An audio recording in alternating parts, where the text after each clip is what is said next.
Un punto en el mapa, un punto que lo cambia todo. Un punto que Alejandro también buscó cuando entró a Persia. No la capital, no el ejército, el tesoro. Porque los imperios no caen por las batallas, caen cuando pierden el dinero. Para entender el movimiento que se prepara en el Golfo Pérsico, necesitas conocer una isla pequeña, una isla que vale más que todos los ejércitos del Medio Oriente juntos. Su nombre es Karg. Y en el mundo moderno, En el año 330 a.C., un joven macedonio entró a una capital en llamas. No venció a un imperio. Llegó cuando ya estaba muerto. Hoy, en 2026, la historia acaba de repetirse. El mismo territorio, el mismo colapso, la misma lógica del poder. 2356 años de diferencia. Para entender lo que ocurre en Irán ahora mismo, necesitas entender lo que ocurrió en Persia entonces, porque son exactamente el mismo momento. El imperio persa aqueménida era el más grande que el mundo había conocido. Desde Egipto hasta la India, controlaba el 44% de toda la población mundial.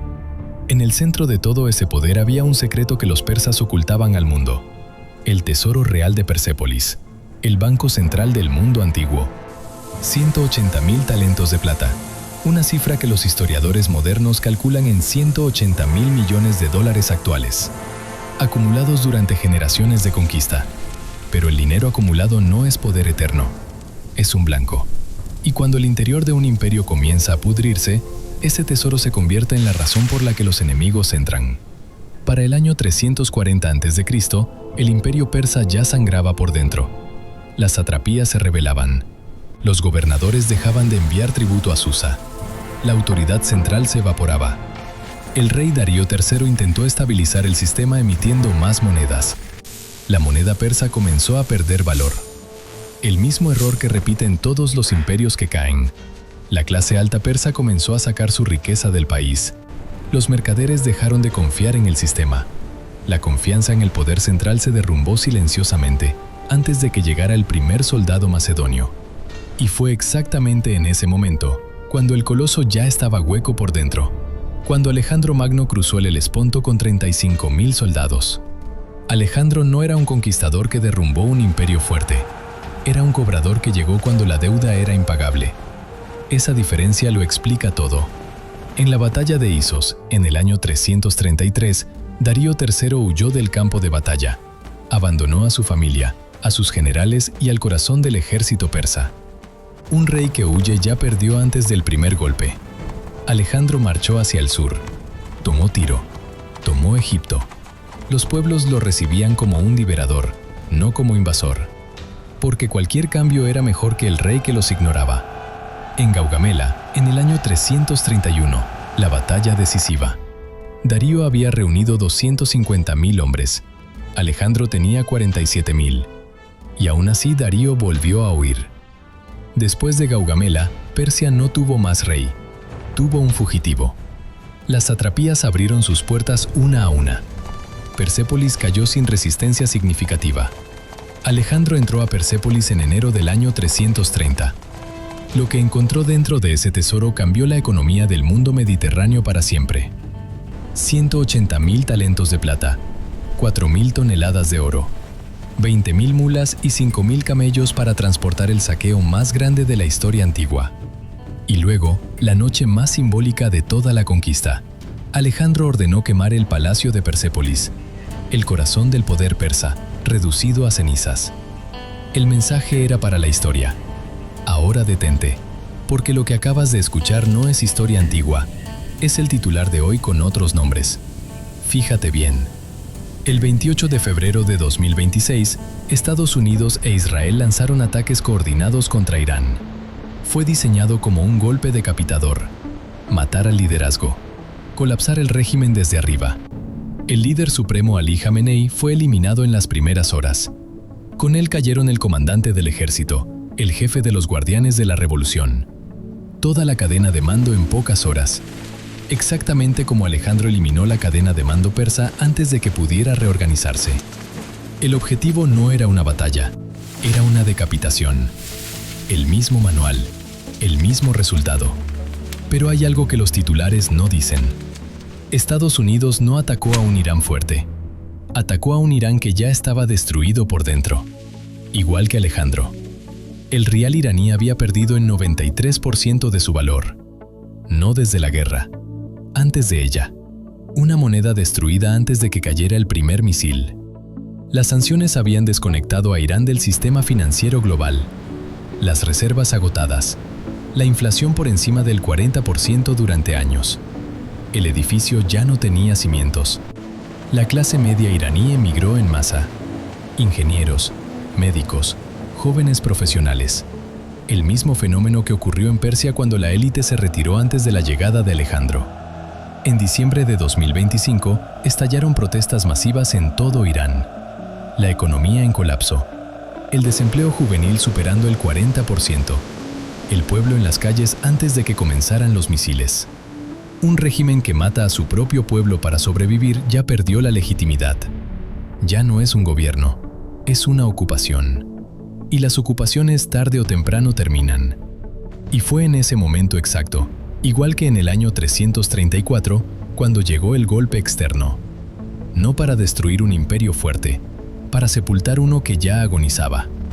El petróleo Brent superó los $115 por barril, el mayor salto desde la invasión iraquí de Kuwait en 1990. El mundo pagó la cuenta del colapso iraní desde el primer día. 150 barcos quedaron varados fuera del estrecho de Hormuz. El tráfico de petroleros cayó a cero. 20% del petróleo mundial detuvo su movimiento en horas. Irán cerró el estrecho de Hormuz, el paso más estratégico del planeta. El mismo gesto desesperado de quien ya sabe que va a perder, pero intenta cobrar un precio por su propia caída. La economía global sintió el golpe en horas. Aerolíneas suspendieron rutas, aeropuertos cerraron, los mercados financieros entraron en pánico. El estrecho más pequeño del mundo paralizó al más grande. Y mientras el mundo miraba los precios del petróleo, los estrategas en Washington miraban algo más específico. Un punto en el mapa, un punto que lo cambia todo. Un punto que Alejandro también buscó cuando entró a Persia. No la capital, no el ejército, el tesoro. Porque los imperios no caen por las batallas, caen cuando pierden el dinero. Para entender el movimiento que se prepara en el Golfo Pérsico, necesitas conocer una isla pequeña, una isla que vale más que todos los ejércitos del Medio Oriente juntos. Su nombre es Karg. Y en el mundo moderno, Karg es exactamente lo que Persépolis fue para Alejandro Magno, el lugar donde está el dinero real. La isla de Karg está a 25 kilómetros de la costa iraní, 16 kilómetros cuadrados de roca. Por ella pasa el 90% del petróleo exportado por todo Irán. Sin Karg, Irán no tiene petróleo. Sin petróleo, no tiene ingresos. Sin ingresos, no paga a sus militares, no financia a sus proxies, no compra su propia supervivencia. El régimen se apaga. Controlar Karg no es ganar una batalla, es cortar el suministro de sangre de todo el sistema. Lo mismo que entendió Alejandro cuando apuntó al tesoro de Persépolis en lugar del ejército de Darío. Los bombardeos estadounidenses ya alcanzaron la isla, pero con precisión calculada, destruyeron la infraestructura militar dejando intacta la infraestructura petrolera. El mensaje es claro. 2.500 marines del 31º Cuerpo Expedicionario llegaron al Medio Oriente, entrenados para desembarcos anfibios, exactamente el tipo de operación que requiere tomar una isla costera. Trump fijó un ultimátum con fecha límite. Si el estrecho de Hormuz no se reabre, destruirá la infraestructura energética iraní, la misma amenaza que Alejandro ejecutó en Persépolis. El paralelo con Alejandro se vuelve escalofriante aquí, porque Alejandro tampoco quería destruir Persépolis, quería quedarse con ella. La quema fue el último acto, después del saqueo. Si los marines toman Karg, Estados Unidos no necesita invadir Irán entero, solo necesita controlar el grifo. Quien controla Karg controla los ingresos del régimen. Sin ingresos, el régimen no existe. Y aquí está el elemento que ningún análisis geopolítico está nombrando. Esto no es solo una guerra, es una operación financiera, igual que la de Alejandro.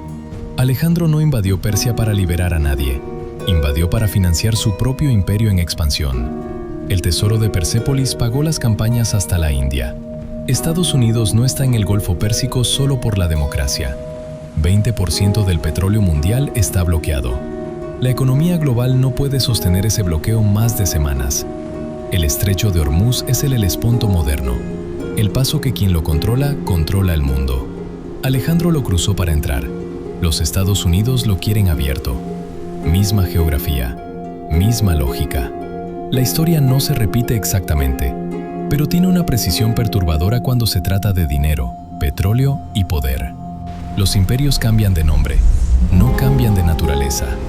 Persia cayó porque acumuló riqueza sin construir lealtad, porque gobernó con miedo en lugar de legitimidad, porque cuando llegó el golpe externo, nadie dentro del imperio quiso defenderlo. Irán en 2026 repite cada uno de esos errores.